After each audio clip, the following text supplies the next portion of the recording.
إن الحمد لله نحمده ونستعينه ونستغفره ونؤمن به ونتوكل عليه ونعوذ بالله من شرور أنفسنا ومن سيئات أعمالنا من يهده الله فلا مضل له ومن يضلله فلا هادي له ونشهد أن لا إله إلا الله وحده لا شريك له ونشهد أن نبينا محمدا عبده ورسوله أرسله بالهدى ودين الحق ليظهره على الدين كله ولو كره المشركون صلى الله على سيدنا محمد وعلى آله وصحبه وسلم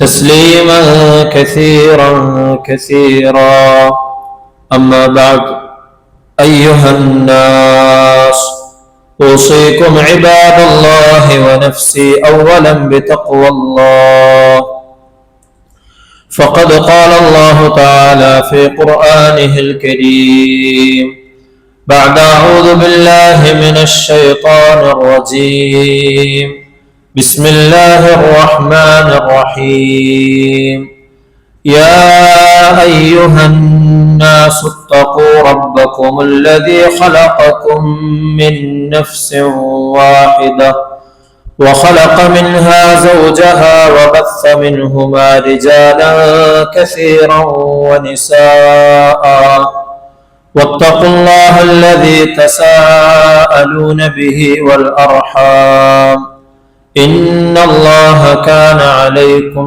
رقيبا صدق الله العظيم اللهم رب اشرح لي صدري ويسر لي أمري واحلل عقدة من لساني يفقه قولي وما توفيقي إلا بالله عليه توكلت وإليه أنيب ബഹുമാനമുള്ള സത്യവിശ്വാസികളെ, മുഅ്മിനീങ്ങളെ, ജീവിതത്തിന്റെ എല്ലാ സന്ദർഭങ്ങളിലും അള്ളാഹുവിനെ തഖ്വ ചെയ്ത് അവന്റെ വിധിവിലക്കുകൾക്കനുസരിച്ച് ജീവിക്കണമെന്ന് എന്നോടെന്ന പോലെ നിങ്ങൾ ഓരോരുത്തരോടും വസിയ്യത്ത് ചെയ്യുകയാണ്, ഓർമ്മപ്പെടുത്തുകയാണ്. അല്ലാഹു സുബ്ഹാനഹു വ തആല അവനെ പരിപൂർണമായി തഖ്വ ചെയ്യാൻ നാം ഓരോരുത്തർക്കും തൗഫീഖ് നൽകി അനുഗ്രഹിക്കുമാറാകട്ടെ. പരിശുദ്ധമായ ജുമാക്ക് വേണ്ടി നമ്മളിവിടെ ഒരുമിച്ച് കൂടിയതിന് അള്ളാഹു സ്വാലിഹായ അമലായി നമ്മിൽ നിന്നും സ്വീകരിക്കുമാറാകട്ടെ.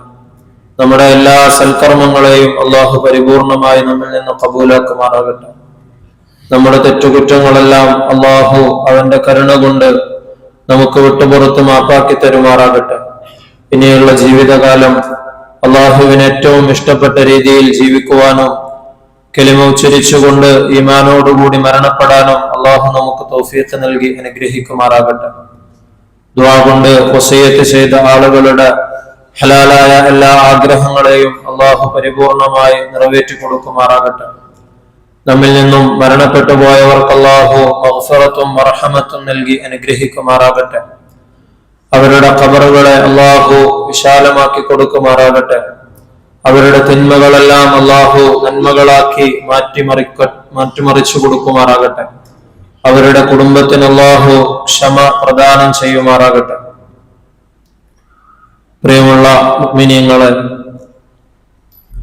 ഒരു മുസ്ലിം യാത്ര ചെയ്യുമ്പോൾ അള്ളാഹുവിന് തൃപ്തികരമായ രീതിയിൽ എങ്ങനെ യാത്ര ചെയ്യണമെന്നും ആദരവായ റസൂലുള്ളാഹി സ്വല്ലല്ലാഹു അലൈഹി വസല്ലമ തങ്ങളുടെ ഏതൊക്കെ സുന്നത്തുകൾ അവന്റെ യാത്രയിൽ അവന് കൊണ്ടുവരാൻ സാധിക്കുമെന്നും നമ്മൾ കഴിഞ്ഞ ആഴ്ച പറയുകയുണ്ടായി. യാത്ര ഒരു പരീക്ഷണമാണ്. യാത്ര ബുദ്ധിമുട്ടുള്ള കാര്യമാണ്. അത്തരത്തിൽ ആ യാത്രയുടെ ഉദ്ദേശ ലക്ഷ്യങ്ങൾ പൂർത്തിയാക്കി കഴിഞ്ഞാൽ എത്രയും പെട്ടെന്ന് തന്നെ തന്റെ കുടുംബത്തിലേക്ക് മടങ്ങണമെന്ന് നബി സല്ലല്ലാഹു അലൈഹി വസല്ലമ തങ്ങൾ പറയുകയുണ്ടായി. യാത്ര പോകുന്ന ഒരുവനെ യാത്ര അയക്കുന്നതും അവനോട് അസ്തൗദിഉല്ലാഹ ദീനക വ അമാനതക വ ഖവാതീമ അമലിക എന്ന് പറയുന്നതും സുന്നത്താണെന്ന് നബി സല്ലല്ലാഹു അലൈഹി വസല്ലമ തങ്ങൾ പഠിപ്പിച്ചു തരികയുണ്ടായി. ഒറ്റയ്ക്കുള്ള യാത്രകൾ, പ്രത്യേകിച്ചും രാത്രി സമയത്ത് ഒറ്റയ്ക്ക് സഞ്ചരിക്കുന്നത് നബി സല്ലല്ലാഹു അലൈഹി വസല്ലമ തങ്ങൾ നിരുത്സാഹപ്പെടുത്തുകയുണ്ടായി. സ്ത്രീകളെ സംബന്ധിച്ചിടത്തോളം അവർ അവരുടെ കൂടെ രക്തബന്ധുക്കളില്ലാതെ, മഹ്റമില്ലാതെ ഹജ്ജിനോ ഉംറക്കോ വേണ്ടിയാണെങ്കിൽ പോലും യാത്ര ചെയ്യരുതെന്ന് നബി സല്ലല്ലാഹു അലൈഹി വസല്ലമ തങ്ങൾ നിഷ്കർഷിക്കുകയുണ്ടായി. വ്യാഴാഴ്ച ദിവസം ആയിരുന്നു നബി സല്ലല്ലാഹു അലൈഹി വസല്ലമ തങ്ങളുടെ യാത്രകൾ അധികവും പുറപ്പെട്ടിരുന്നത്. നബി സല്ലല്ലാഹു അലൈഹി വസല്ലമ തങ്ങൾക്ക് വ്യാഴാഴ്ച ദിവസം യാത്ര പുറപ്പെടാനായിരുന്നു ഇഷ്ടമെന്ന് സ്വഹാബാക്കൾ നമുക്ക് പറഞ്ഞു തരുന്നുണ്ട്. അതുപോലെ തന്നെ യാത്ര ചെയ്യുമ്പോഴുള്ള ദുആ അത് വളരെയധികം അർത്ഥവത്തായതാണ്. യാത്ര ചെയ്യുന്നതിന് മുമ്പ് നമ്മളത് പഠിക്കുകയും നമ്മുടെ ജീവിതത്തിൽ പ്രാവർത്തികമാക്കുകയും ചെയ്യണം.